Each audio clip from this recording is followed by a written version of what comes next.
Welcome to a new deep dive. We take stacks of really fascinating insights and, well, we boil them down to what actually matters for you. Today, we're kind of going on a journey inward, tackling something I know many of us grapple with, finding some peace of mind. If you've ever felt overwhelmed, maybe anxious, or just a bit disconnected from yourself, then yeah, this deep dive is definitely for you. I'm really looking forward to unpacking these ideas. Yeah, me too. We've got a fantastic set of sources today. We're drawing wisdom from three, I'd say, pretty profound thinkers, Jon Kabat-Zinn, Don Miguel Ruiz, and Ryan Holiday. Each one offers a unique angle on achieving that inner stillness, that calm we're all sort of looking for. Our mission today isn't just to list what they said, but to really uncover the most important nuggets, the actionable bits, to give you a shortcut to cultivating calm, even when things feel chaotic. Okay, right. So not just theory. We're looking for practical, actionable ways you can bring more peace into your daily life, straight from these experts. The idea is to give you something you can use, like right away. A shortcut to applying these ideas, not just knowing about them. So let's start with Jon Kabat-Zinn. He's the pioneer of mindfulness-based stress reduction, right? And his big idea is right there in the title of his famous book, Wherever You Go, There You Are. It sounds, well, it sounds almost obvious, but the way it connects to peace of mind is maybe deeper than it first appears. It is, yeah. It's powerful because it's so direct, so inescapable, really. Kabat-Zinn is basically saying, look, you can't run away from yourself. Peace isn't this vacation spot you escape to or some goal way off in the future. It's available right here, right now, in this moment. We spend so much time trying to escape, don't we, from work, from difficult feelings, even from ourselves sometimes, checking our phones, planning the next thing.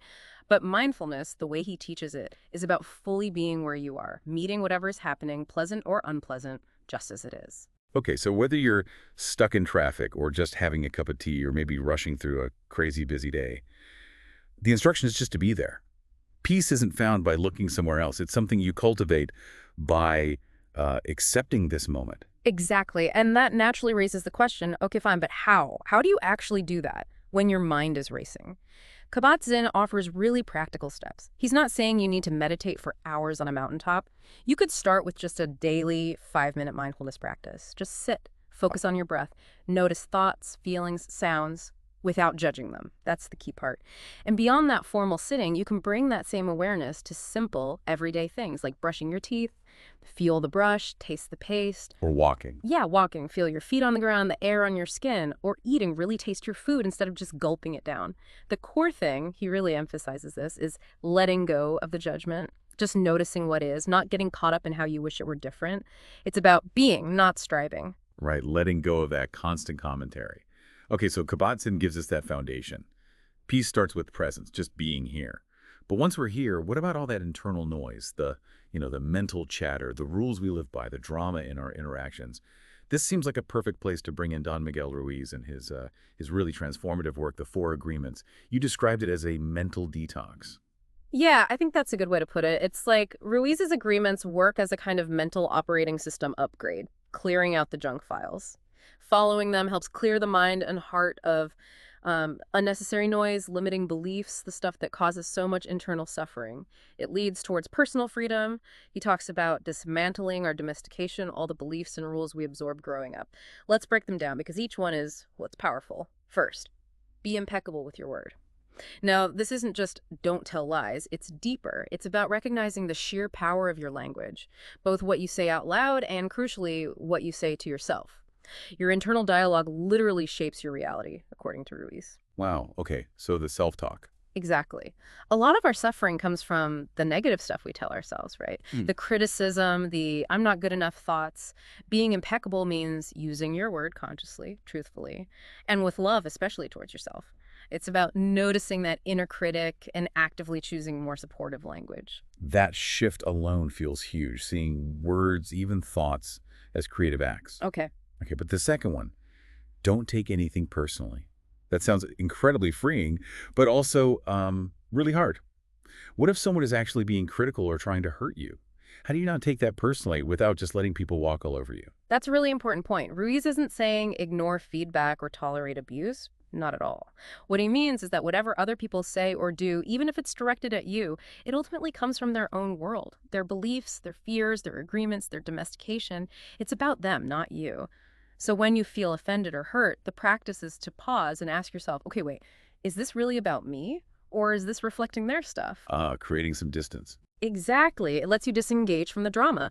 If someone's genuinely harmful, you set boundaries, you protect yourself, of course, but you don't internalize their negativity as a statement about your own worth. It stops you from kind of absorbing their poison.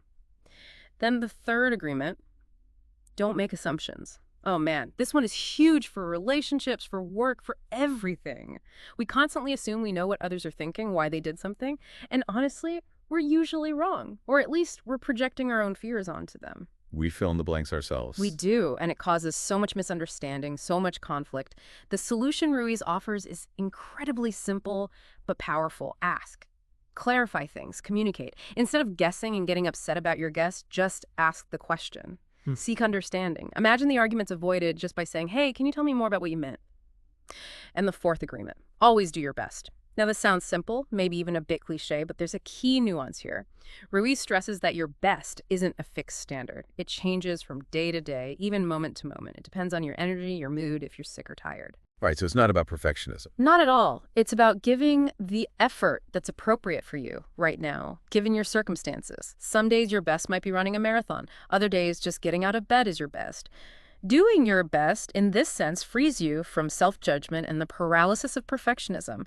Just do what you can today. No more, no less. That's really helpful, focusing on sustainable effort, not impossible standards. But, in our culture that's so focused on results and performance, isn't there a risk that doing your best on a tough day might be seen by others or even by ourselves as like slacking off? How do you manage that internal versus external pressure? That's a fair question. I think the key is that this agreement is primarily an internal compass. It's about your relationship with yourself. If you know honestly that you gave your best effort for that specific day and situation, then you don't need to beat yourself up, regardless of the outcome or what others might think. Dealing with external perceptions might require clear communication, setting realistic expectations with others, but fundamentally it's a practice of self-awareness and self-compassion. It helps free you from needing that constant external pat on the back. Okay, so Kabat-Zinn gives us presence. Ruiz gives us the tools for mental clarity, like clearing out the malware with these agreements. Now, Ryan Holiday, he draws on Stoicism, Buddhism, history, and he brings it all together with this idea.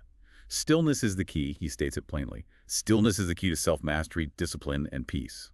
What does he actually mean by stillness? It doesn't just mean sitting quietly, does it? No, definitely not. That's a common misunderstanding he pushes back against. Holiday argues stillness isn't about being passive or inactive. He defines it more as an inner state, an inner clarity, a quiet mind that actually allows for better, more effective action. Think of it as inner calm in motion. It's about tapping into that deep, quiet reservoir inside yourself, which allows you to think clearly, make sound judgments, and act purposefully instead of just reacting to every little thing. It's strategic, not lazy. Inner clarity in motion. I like that. It feels, well, counterintuitive in our world, which constantly screams, go faster, do more. So how do we cultivate this kind of active stillness? What does it look like day to day beyond just, say, meditating? Holiday offers several practical routes. He talks about creating specific stillness rituals. This could be anything that works for you. Maybe it's finding some solitude in the morning, even just 10-15 minutes before everyone else is up, just to think or journal or simply be quiet. A digital detox is another big one, he suggests. Maybe turning off notifications, having screen-free meals, or even a whole screen-free day periodically, like building pockets of quiet into the day. Exactly. Journaling is another powerful tool he mentions. Getting thoughts out of your head and onto paper can create immense clarity. And a really key practice is learning to prioritize ruthlessly, cutting out the noise. This means consciously saying no to things that distract or drain you, limiting your information intake, maybe slowing down activities you usually rush through. It's about intentionality. And he also talks about something called negative visualization, which sounds, well, a bit grim. What's the idea behind deliberately thinking about bad things happening? Yeah, it sounds counterintuitive, doesn't it? But it's a classic Stoic technique, and Holiday argues it's incredibly powerful. It's not about morbidly dwelling on disaster. It's more like a mental gratitude booster and an anxiety reducer. By briefly, consciously considering the potential loss of things you value, your health, loved ones, job, possessions, you do two things. First, you often realize how much you take for granted, deepening your appreciation for what you have right now.